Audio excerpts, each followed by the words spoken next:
Welcome to Orange Coast Unitarian Universalist Church. My name is Jan Mabey, and I am your worship associate today. I am joined by Reverend Sian Wiltshire, our minister, Beth Syverson, our director of music ministries, and Karen Magoon-Pearson, who is our director of religious education for children and youth, in welcoming you this morning.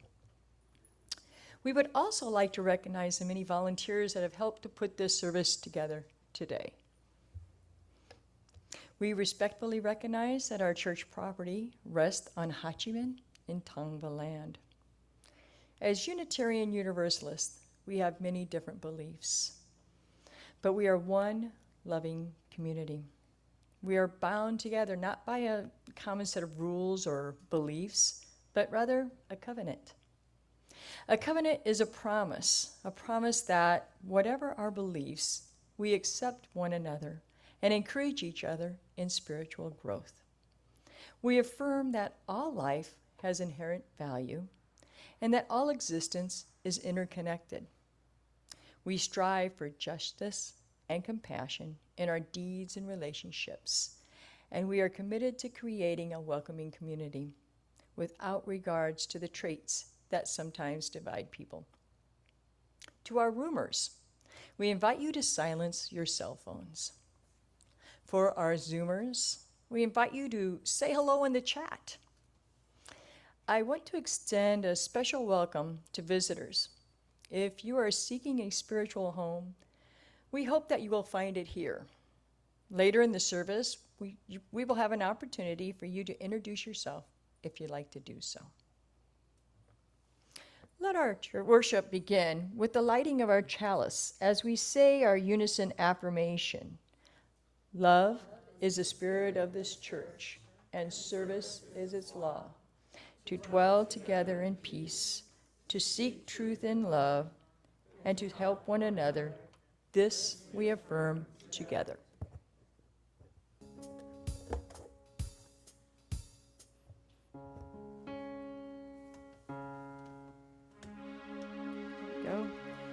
Good morning, everyone.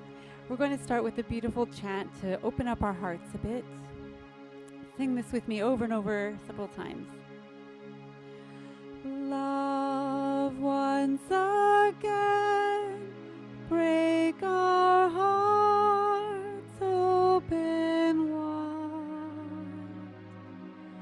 Love once again, break our hearts open wide. Love once again, break our hearts open wide. Love once again, break our hearts open wide. Love once again, break our hearts open wide. Love once again, break our hearts open wide. Love once again, break our hearts open wide. One more time. Love once again, break our hearts open wide.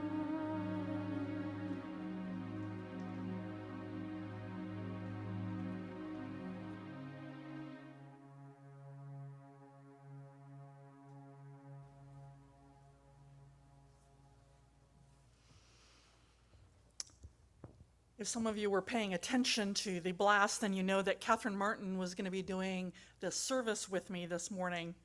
We're going to talk in part about her work with Moms Demand Action, which is an organization that's dedicating to ending gun violence with sensible gun laws.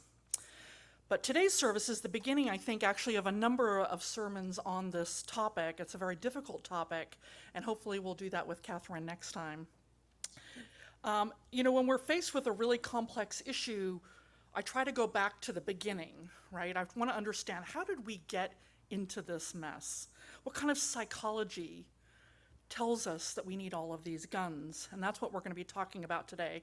But because today's topic and some of the music has some difficult imagery, we're moving the time for all ages after these opening words. So we'll be singing the children out. So just a little bit of a heads up.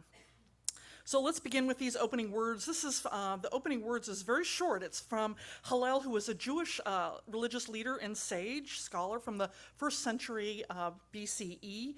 He was known for many things, and it's sort of believed that Jesus got a lot of his ideas from Hillel. And one of Hillel's most famous sayings are actually 3 questions.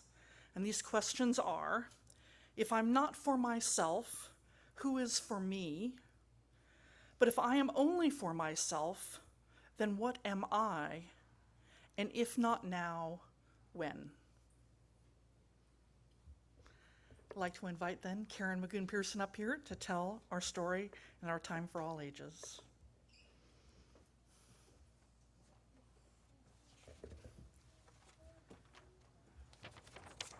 Good morning. So I want to tell you about the Change the World kids. So Phoebe and Nika were 2 girls, both 8 years old, and sometimes they heard about bad things going on around in the world. Things like terrible wars where people would die, or earthquakes that would shake the ground and destroy people's homes. And they wanted to help, but they weren't sure what kids could do. So they decided to talk to the kids in their congregation, which is the North Universalist Chapel Society in Woodstock, Vermont. And that was the beginning of the Change the World Kids, a group of children who work together to protect many different parts of the interconnected web of all life. When they learn about problems in the world, the Change the World Kids think of ways they can act to make a difference. And they learn that there's plenty that kids can do to help. So the Change the World Kids are an action club, and their motto is, no one can do everything, but everyone can do something. So Nika, Phoebe, and all the other Change the World kids learned about the ripple effect. They learned that when one person takes an action, even in a really small way, that action can send ripples out into the world around us, just like the ripples on a lake. So one tiny action can impact people all over the place, all over the world even. So in Vermont, where the Change the World kids live, many of them had bird feeders in their backyard, like some of you probably do. And the bird feeders attracted beautiful songbirds. But when Vermont got very cold, those birds migrated south to warmer places for the winter. And then one springtime, a couple of the Change the World kids noticed fewer birds were coming to their bird feeders after the winter. And they wanted to know, what happened to the birds? So they did some research and they talked to a scientist, and the scientist told them about endangered species, animals that might become extinct if nobody helped save the natural woods and forests and oceans that the animals needed to live. And the children learned that the birds that they saw in Vermont in the spring and summer were losing their winter homes in Costa Rica because people were cutting down the trees. And that's because people in Costa Rica wanted the wood to build new homes, or sometimes they wanted to cut the forest to make more pasture land, to feed beef cattle, or to grow crops. But those trees were already being used as homes by the birds. And the children learned that tropical birds, like the 3-wattled bellbird, will not even fly over land that has no trees. And when the northern birds migrate for food in the winter and they don't find any, they die. So how could the kids help? Vermont was so far away from Costa Rica, and the kids were just kids. But the Change the World kids remembered the ripple effect. Maybe they couldn't do everything to save the bellbirds, but they could do something. So they raised money to help start a tree nursery that they called Bosque para Siempre, which means forest forever in Spanish. And they used some of the money they raised to buy land for new habitat for the migratory birds. Some of the kids even took trips to Costa Rica to help plant trees. So now they have replenished the forest with more than 40,000 trees that provide fruit and shade for many species of birds. And in time, as the effects of their actions in Costa Rica are felt all around the world, like the ripple effect, the Change the World kids know they will hear and see more birds in Vermont again. With every action, big or small, the Change the World kids prove what Phoebe and Nika learned. No, nobody can do everything. But yes, each person can do something to protect the earth and all the life on it. And each action makes a ripple, and the ripples can change the world. I'm going to light our children's chalice, and then we're going to sing our children out to their religious education classes with their teachers.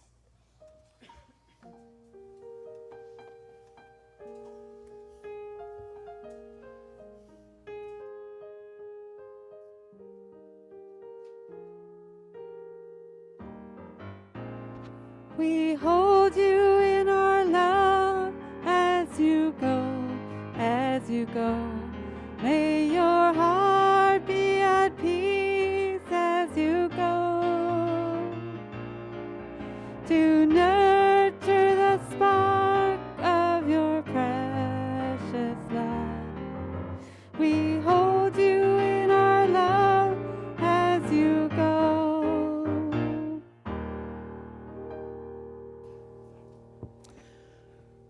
So if I'm not for myself, who is for me? But if I am only for myself, then what am I? And if not now, when?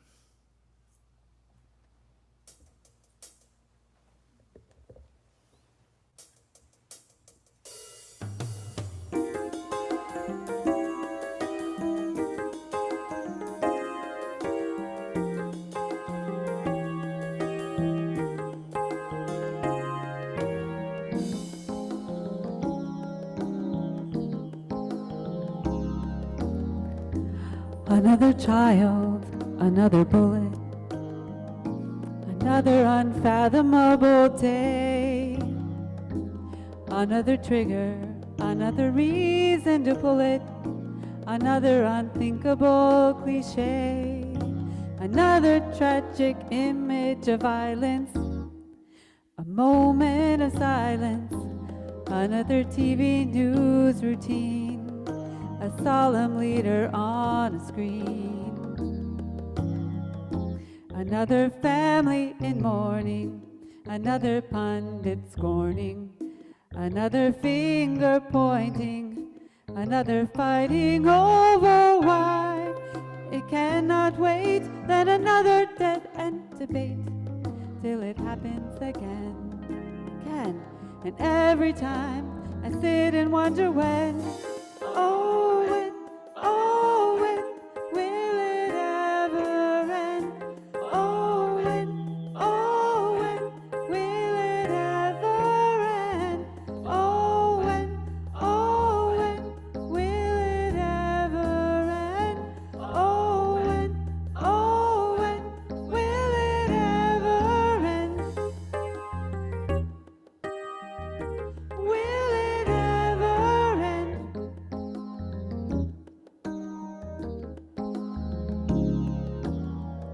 I heard the school kid talking about the shooting, and he said people getting shot like every day. That ain't never gonna change, man, you know. He was only 12 or so. What shall I say to a child of my own? What shall I say when they ask why? What shall I say when they ask when? When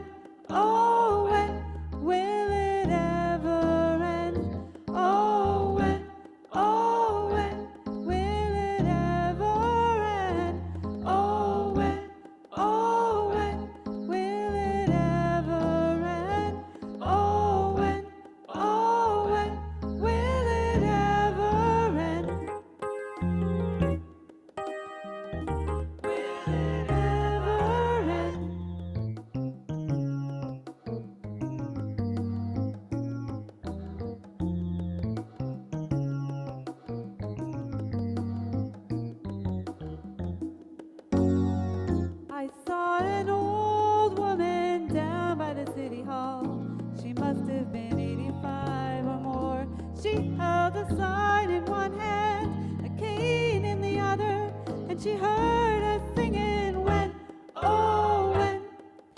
Then she took the mic and said, oh, when, if not now, then when?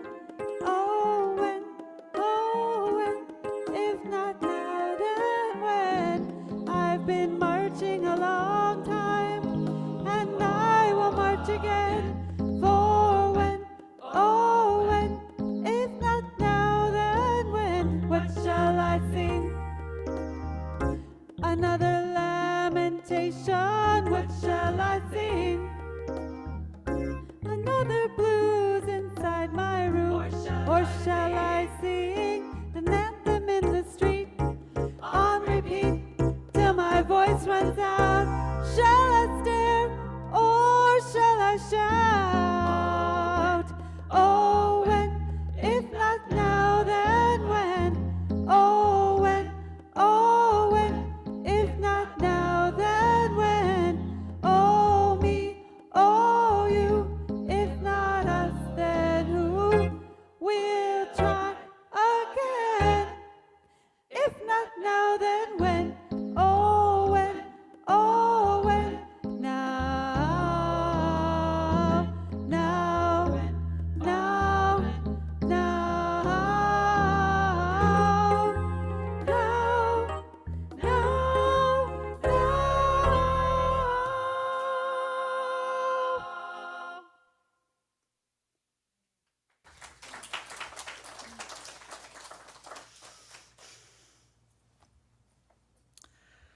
Oh, thank you, Beth.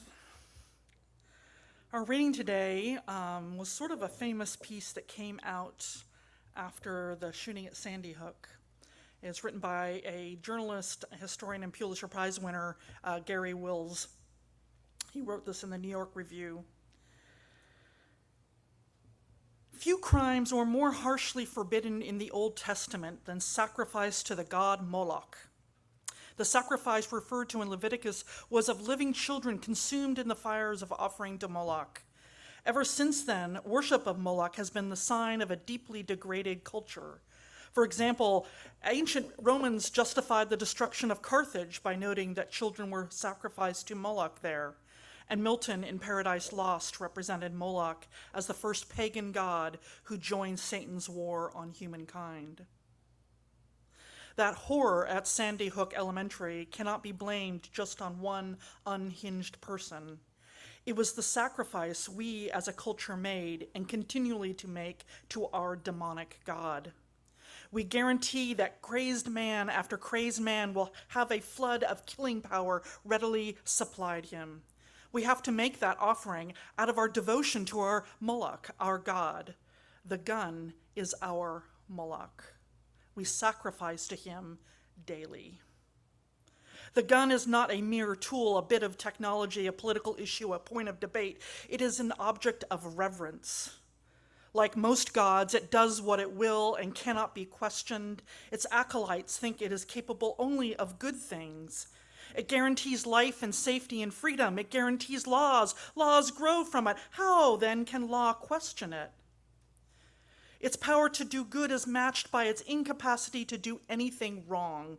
It cannot kill. Thwarting the god is what kills. If it seems to kill, then it is only because the god's bottomless appetite for death has not been adequately fed. The answer to problems caused by guns is more guns, millions of guns, guns everywhere, carried openly, carried secretly in bars, in churches, in offices, in government buildings. Only the lack of guns can be a curse, not their beneficent omnipresence.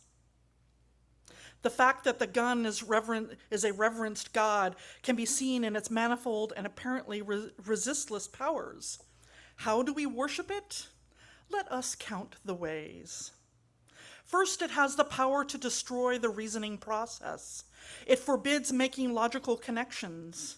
We are required to deny that there is any connection between the fact that we have the greatest number of guns in private hands and the greatest number of deaths from them. Denial on this scale always comes from or is protected by religious fundamentalism. Thus, we deny global warming or evolution or biblical errancy. Reason is helpless before such abject faith.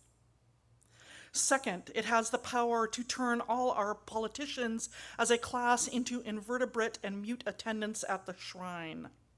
None dare suggest that Moloch can in any way be reined in without being denounced by the Pope of this religion, the CEO of the National Rifle Association, as trying to destroy Moloch, to take away all guns. They whimper and say they never entertained such heresy. Many flourish their guns while campaigning. Better that the children die or their lives be blasted than that any politician should risk an election against the dread sentence of NRA excommunication. And third, it has the power to distort our constitutional thinking. It says that the right to bear arms, a military term, gives anyone anywhere in our country the power to mow down civilians with military weapons. Even the Supreme Court has been cowed, reversing its own long history of recognizing that the Second Amendment applied to militias.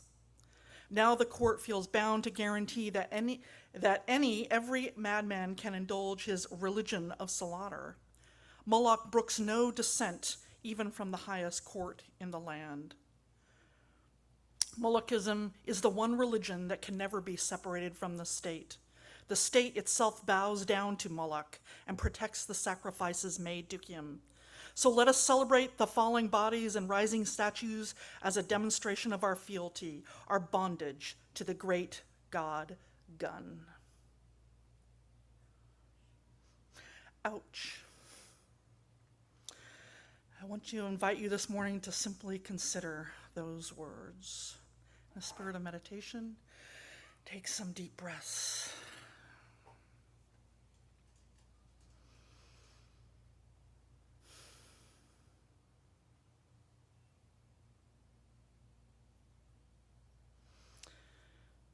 When you're ready, please join in singing.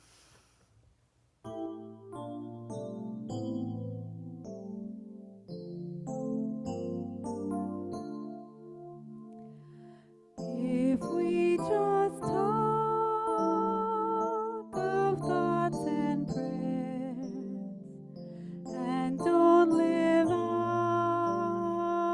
a faith that dares, and don't take on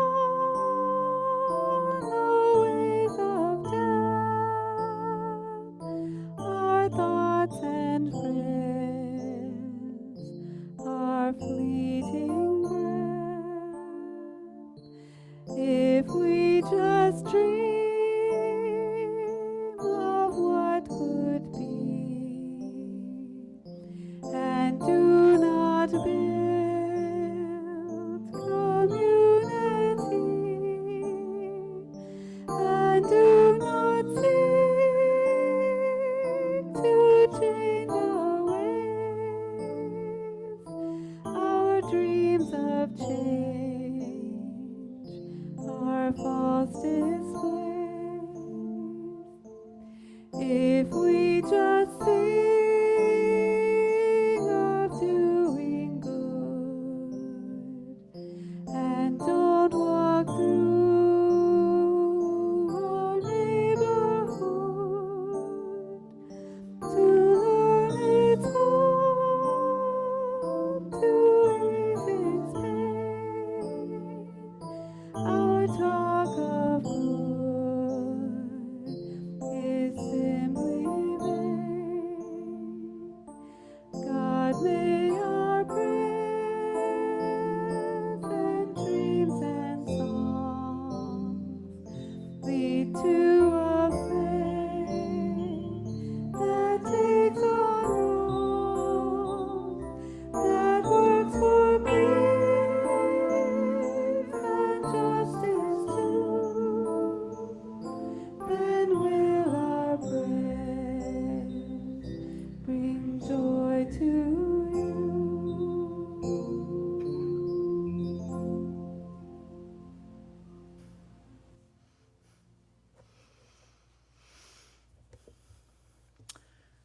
So when I was first in search, and this is the term that we use when a minister is looking for a congregation and a congregation is looking for a minister, they go into what's called search, right? So I was given some really great advice. I can't remember who gave it to me, but somebody gave it to me. They said, ask about the matriarchs and patriarchs of the congregation. These are the people who've been around for a very long time, who are active in leadership and respected by the congregation. So to ask about them because they will set the tone and culture of the congregation. You'll be happy to know I'm not going to embarrass the people. So those of you who've been around for a long time know who I'm talking about. I'm not going to embarrass you in talking about it, but you'll be happy to know that everyone I spoke with, whether it was interim minister, the past ministers, everyone sang the praises of the matriarchs and patriarchs of this congregation. So I knew I was getting a good congregation. But this got me thinking about how the founding of our country, how that tone was set. How does it influence us today? What cultural attitudes were the foundations? And so this, of course, brings me back to those pesky Puritans, right? Now I want to acknowledge that there were people here long before the Puritans, but in terms of the founding of this country, it began with the Puritans coming over here. And of course, we blame them for all sorts of sexual issues that we have. But I think we're going to talk about something entirely different today. We're going to talk about their theology. And we could go back further even there, but we're going to start with the founding of this country, which I think began with the Puritans, because they set the first sort of sense of culture here and the first sense of laws. And I also want to point out that they did also give us democracy. So not all bad. But let's talk in particular about the theology of the Puritans, because this influenced everything that they did, and I think it still influences us today. So, some of you may know the 5 points of Calvinism. They were Calvinistic in their theology, okay? So this is actually the 5 points of Calvinism. It's often referred to as TULIP, which has to do with everybody is totally depraved. Ever since Adam and Eve's fall, everybody's born incredibly sinful, and we're all in the hands of an angry God who's very judgmental, and he has already ordained throughout time in all of history from the very beginning who is saved as who and who is not. But you're never going to know if you're one of them, right? Because, you won't know until you die whether you actually go up or down. This created actually a lot of spiritual anxiety and paranoia in people. So it created fear of people of the other. I don't know if you're one of the saved or not. I hope I am. I think I am. Maybe not. I don't know. Right? This theology also required the brutal sacrifice of a very compassionate man, Jesus, assuming our sins to be so heinous that they must be atoned to by sacrifice. Now, this understanding of God is what Michael Lerner, he's a really lovely guy, he's a rabbi. He's a rabbi and psychologist. He calls this the right hand of God, because if you look in the Bible, the right hand of God is always that position of power. And this is about abusive power, the right hand of God, all right? Now, both Unitarianism and Universalism as denominations came about in part as a denomination. The theologies of Unitarianism and Universalism were around since the very beginning of Christianity, but they actually formed into denominations in part in response to Calvinism, because they were like, whoa, this is so cruel. This is a horrible image of God.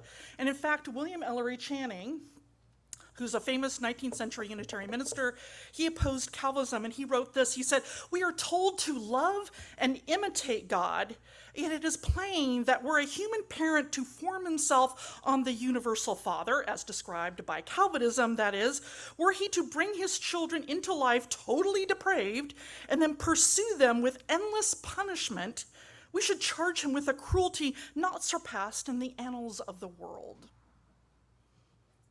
Right? I think that kind of sums up some of the issues of Calvinism right there, and this tone that was set. We are asked to imitate God, but what kind of God are we imitating? In contrast, the Unitarians and Universalists advocated for a different understanding of God, for what Lerner here describes as the left hand of God. He wrote a whole book on this, The Left Hand of God. If you get a chance to read it, it's a brilliant read. And this idea of God is God as liberator. God is compassionate and just, who requires no sacrifice, but instead liberates all of us. And the problem is, of course, that the Calvinistic worldview is prevalent in our society because of the foundation set by the Puritans. This is the God of abusive power. It is this right hand of God that creates things like manifest destiny, right? That told us we were more worthy than the natives to rule this land because we are the chosen ones. It was the right hand of God that tells us to be scared of the immigrant, the refugee, right? The other. It tells us to be scared of the black and brown man in the hoodie because we're the ones who are capable of judging them. It's the right hand of God that tells us that everyone should have a gun because there's so many depraved people out there. We have to protect ourselves. And we have the right to smite those that don't worship as we do the god Moloch. And I think that Gary Willis from our reading was pretty much on the money. I'd like to say I do disagree with him. I do think that we can separate the church and the state from Moloch, but we worship power in this country, whether it's money or it's guns. This is our Moloch. And I believe that theology plays a bigger role in our lives than we'd like to think. Now, of course, if you're sitting there like me, and you might be like, oh, that's them over there. That's not me. I would never do that, right? I invite you to think maybe again that maybe this is something that actually influences us subconsciously in our everyday lives. This foundation of the worship of power, of abusive power, permeates our subconscious, and I think appears in much of our actions, so that every time we choose fear over love, we're worshiping the gun, the abusive power. A colleague of mine, this is the Reverend Anna Levy-Lyons, she put it this way. She said, "We each have a gun lobby in our hearts. It may not be a lobby for physical guns, but it's a lobby for emotional guns, verbal guns, the bullets of our actions and the armor of our inactions. When we feel threatened, when we feel alone and vulnerable, we sometimes want to arm ourselves and fight back against a dangerous world. That's when we have a gun lobby in our hearts. When we're scared, the gun lobby shows up. When we feel humiliated or demeaned, the gun lobby shows up. When we've been hurt by someone we love, the gun lobby shows up. And that lobby is relentless," she says, "every single day, dropping by our office, putting its feet up on our desk, waving a checkbook at us, promising big returns if we just agree to be realistic. Don't let that new person in your life, they could be dangerous. Don't give your money away to a cause. You might need that money and it won't do any good anyway. Don't stick your neck out for that person. That's their problem, not yours. Don't treat your workers any better than you've been treated. That wouldn't be fair. Don't treat your kids any better than you were treated. They've got to learn how the world really works. Be realistic." The voice chatters away and cajoles and threatens. And the thing is, I get that voice. I get it deeply. It happened to me so viscerally. I remember when Sandy Hook happened. At that time, I was serving the congregation in South Bend, Indiana, and I remember sitting in my office. I was just so horrified, so come over. I couldn't believe that this could happen anywhere, like at an elementary school. I remember this rage, this mama bear coming out of me. Was so angry. It was a visceral reaction. What I wanted to do is I wanted to go buy a gun and patrol our RE like hallways, right? And just be like, nobody is gonna effing get close to my kids. I felt so protective, and I knew like this was not like gonna happen. I'm not someone who would go do that. But that feeling, that desire to protect, particularly to protect the innocent, right? I think it's built into our DNA. And it's a normal reaction to want to protect ourselves, to protect the ones that we love. But protecting our children doesn't mean more guns, it means less. I'm not qualified to guard our kids with a gun, neither are you or our teachers. but if some have their way, we would all be armed. And you know, most people who believe in gun rights say it is to protect our freedom. Bill O'Reilly of Fox News said even that mass shootings are the price we pay for freedom. Mass shootings are the price we pay for freedom. But what kind of freedom is there when our children are afraid to go to school? When people are afraid to go to places of work, to movie theaters, even to churches? That's not freedom. Adding more guns into the mix doesn't create more freedom, it creates more fear. And that's what the gun lobby wants, more fear. That's how you get to worship Moloch, the gun. But blaming the Puritans for gun violence doesn't really help the situation. It's a bit like blaming your parents for the fact that you beat your children. While it might be true that they taught you violence, it doesn't absolve you from the responsibility of knowing that this is wrong and doing better. As any psychologist will tell you, be it the foundations of our country, the foundations of our hearts, it takes time to create change. And it takes effort. It takes doing things differently, one day at a time. It's intention and paying close attention to the moment. It's learning new skills and new ways of thinking. And our tasks as Unitarian Universalists is to counter the Calvinistic narrative, to create new foundations, even if it means ripping up old ones. It means looking at new ways, maybe, of policing. It means stopping the gun lobbyists. It means protecting our children, truly protecting them with sensible gun laws. It means, like the Change the World kids, to start those ripple effects, and we can start right where we are. Because if not now, when? Let us sing.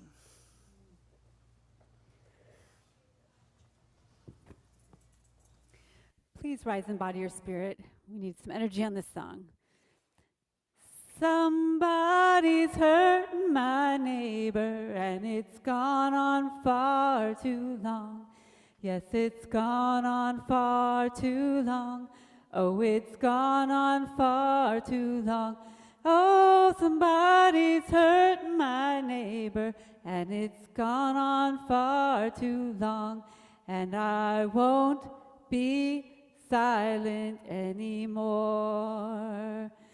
Somebody's hurting my children, and it's gone on far too long. Yes, it's gone on far too long. Oh, it's gone on far too long. Oh, somebody's hurting my children, and it's gone on far too long. And I won't be silent anymore. Our family. Somebody's hurting our family, and it's gone on far too long. Yes, it's gone on far too long. Oh, it's gone on far too long. Oh, somebody's hurting our family, and it's gone on far too long. And I won't be silent anymore. Our city. Oh, somebody's hurting our city, and it's gone on far too long. Yes, it's gone on far too long. Oh, it's gone on far too long. Oh, somebody's hurting our city, and it's gone on far too long. And I won't be silent anymore. Our country. Somebody's hurting our country, and it's gone on far too long. Yes, it's gone on far too long. Oh, it's gone on far too long. Yes, somebody's hurting our country, and it's gone on far too long. And I won't be silent anymore. And I won't be silent anymore. One more time, a lot louder. And I won't be silent anymore.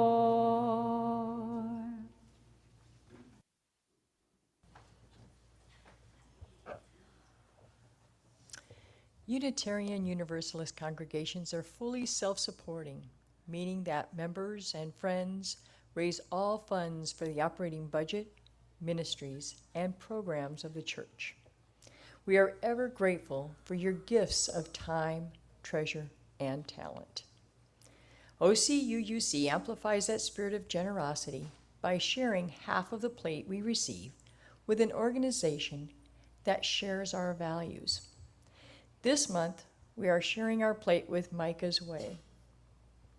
Micah's Way is a 100% volunteer program that is on the ground helping with homeless families and individuals in Orange County. There's no big CEO, as everyone is a volunteer there helping one-on-one to support the poor and homeless. You can find out more about Micah's Way at micahsway.org. There are multiple ways in which you can support the church and this organization. You can mail a check. You can go through our website, use an app called Vanco Mobile, or send a check.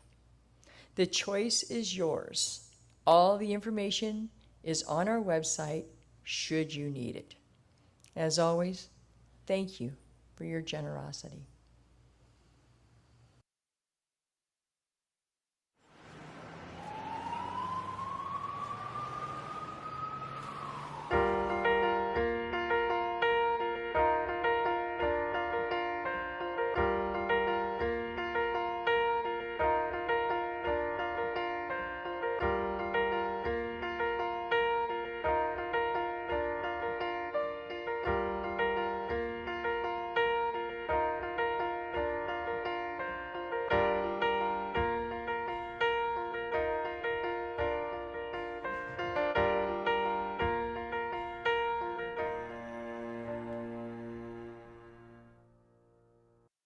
We could be the healing when you're feeling all alone. We can be the reason to find the strength to carry on. In a world that's so divided, we shall overcome. We can be the healing. We can be the flower in the gun. We can be the healing. We could be the flower in the gun. What could I say to my son or to my daughter if they came and asked me about these days? What kind of reason could I give for all the hate that's standing in the way? Wish I could tell them that nobody's gonna judge them, and every stranger on the block is gonna love them. No bully in the world could ever hurt them, but I can't say that today. No, no one could ever take your pride from you. Speak your truth and let your spirit fly, 'cause we could be the healing when you're feeling all alone. We could be the reason, to find the strength to carry on. In a world so divided, we shall overcome. We could be the healing. We could be the flower in the gun. We could be the healing. We could be the flower in the gun.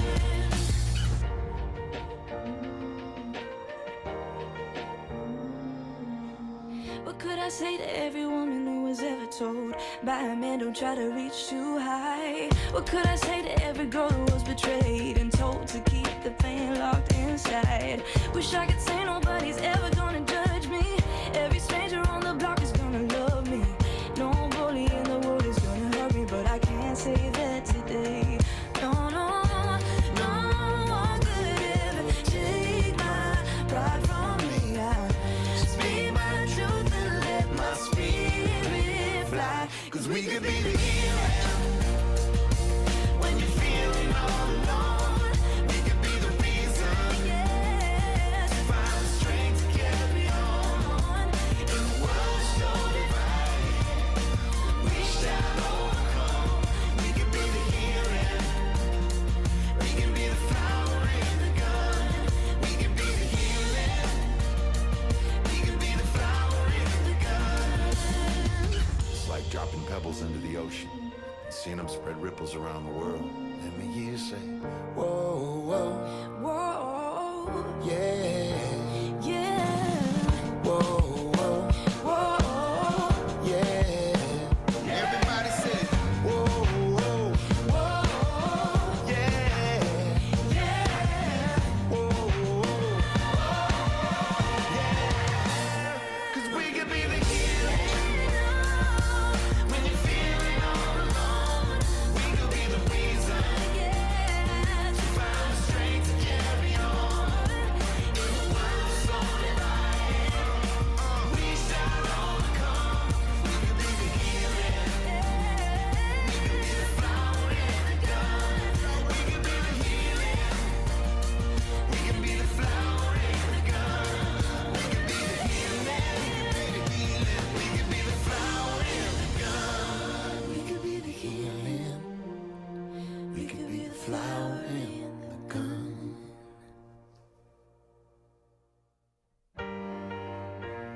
Okay, whew.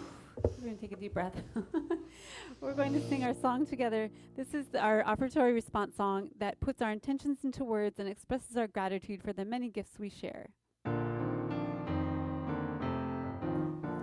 We gather together, we gather as one, for peace, love, and justice for everyone. We give from our hearts to show that we care. We can change lives with what we share. Let's all take a deep breath.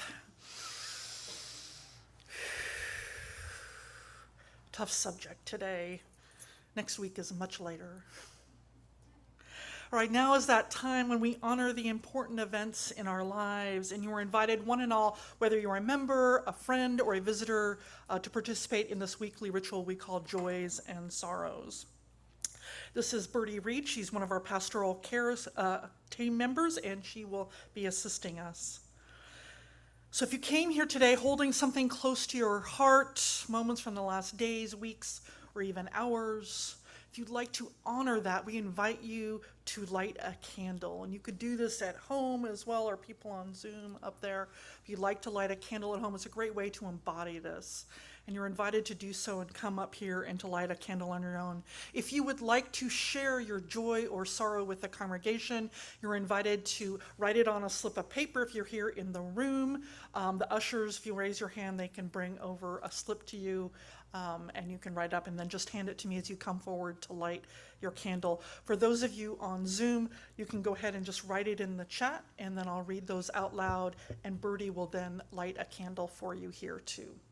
So, as music is played, I invite you to silently offer healing or celebration as you feel called and according to your own beliefs. Please come forward.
So I'll read the joys and sorrows from those on Zoom. So Sarah Hunter would like a candle of love lit for the medical team at Hoag Hospital. She says they are selfless and loving. Amen. Matthew P. says he has a joy. He says, still praying for steady work hours, but I've been blessed with a solid amount of work the past 2 weeks. That's why I haven't been on Zoom the last few weeks. He says, I've missed you all. Awesome. I'm glad to hear that. He does have a candle of concern. He says his legs have been giving him all kind of problems over the last 6 months or so, making it difficult on jobs requiring him to be on his feet for long hours. He's praying for healing and strength. And Sarah Jones, she would like a candle lit. She says, joy, joy, joy. She says, my Hannah comes home today from Canada. I've really missed her. Yeah. And I know that I'd like to also light a candles. I know there's a number of people in this congregation who actually have come down with COVID, and I would like to offer them healing. They all seem to be doing okay, but it's always worrisome. And Ralph Haller, he also would like a joy. He sent me an email. He said, Ralph Haller is joyfully expecting a visit this week from his sister Phyllis, who lives in Bluffton, South Carolina. Hope she has a safe and easy trip, Ralph.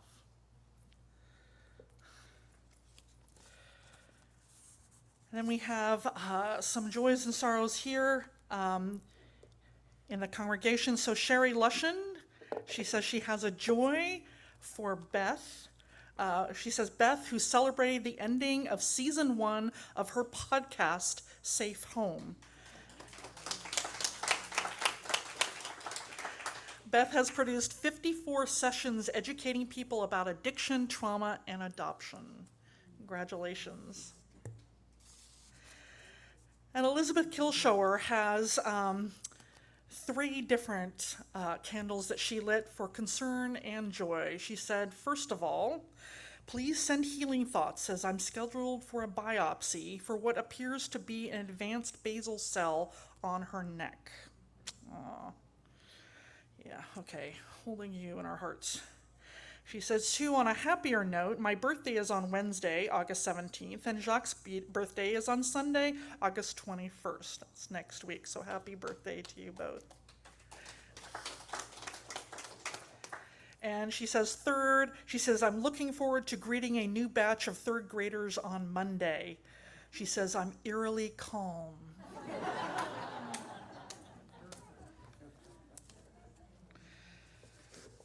All right.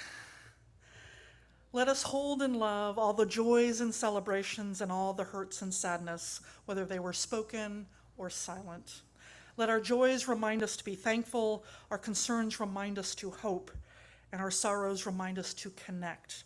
Let all these moments that we heard about today remind us that we are not alone. Please join Bertie in a spirit of prayer.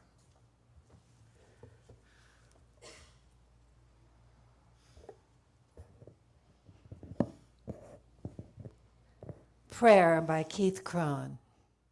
Today I grieve for a country and for a planet where violence is all too common, all too familiar, all too tragic. I pray that each of us commits to be a little more humane, a little more compassionate, a little more willing to come together to be part of a solution. I pray that we work together to end hatred and superiority. I pray that we decide to become better people today.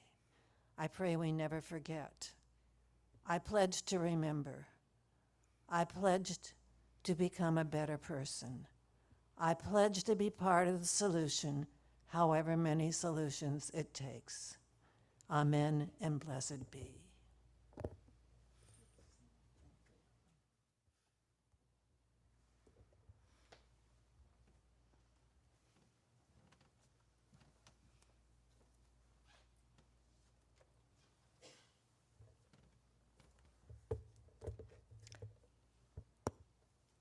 Let us join together as we extinguish the flame of our chalice and say together, we extinguish our chalice, but not the light of truth, or the warmth of community, or the fire of commitment.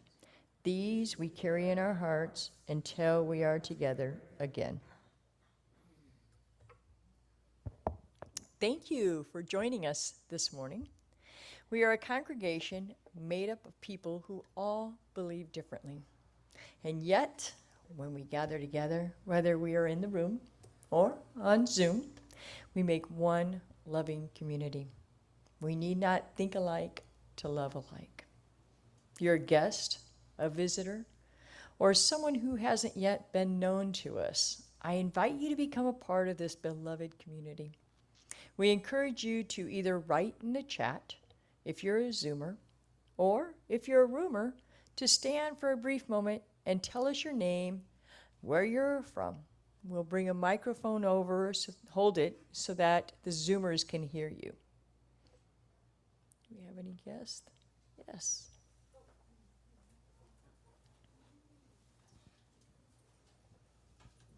I have stood up before this congregation, every 20 years or so. And I'm brand new to this congregation and to this location. My name is Phyllis. I'm a transplant from San Diego, but I have known Paul and Clover forever through Camp de Beneville and through this congregation. And I'm so happy to be here with you. It just warms my heart as I look forward to next Thursday when Steve and Barbara come and pick me up for choir. Welcome, Glad to Doris. have you. Welcome. Okay. All right. Thank you very much. If you'd like to know more about our church, including programming for our youth and children, please contact us at hello@ocuuc.org, and we will help you get connected. In addition, we invite you to sign up for the weekly email called The Blast at blast@ocuuc.org. We want everyone to feel a part of this beloved community. So please reach out and we'll help you get connected.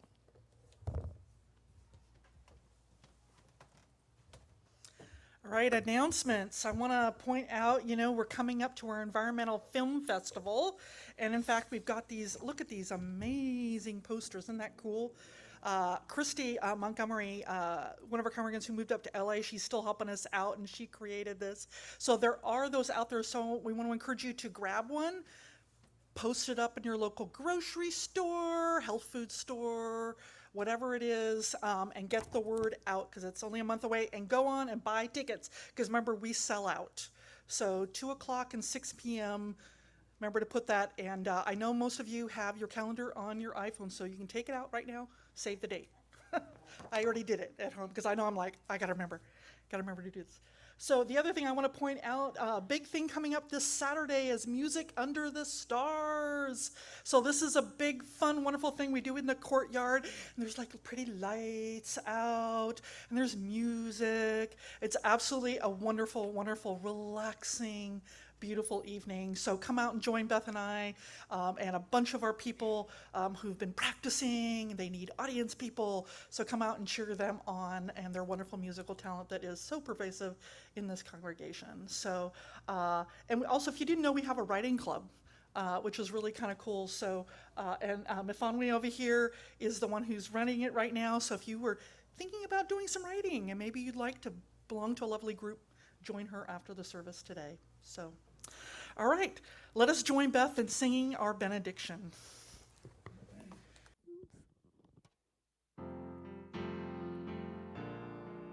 Let us go out and all do our part. Let us go out, bring joy to each heart. Let us go out with indifference destroyed. Let us go out with joy. Let us go out and all do our part. Let us go out, bring joy to each heart. Let us go out with indifference destroyed. Let us go out with joy.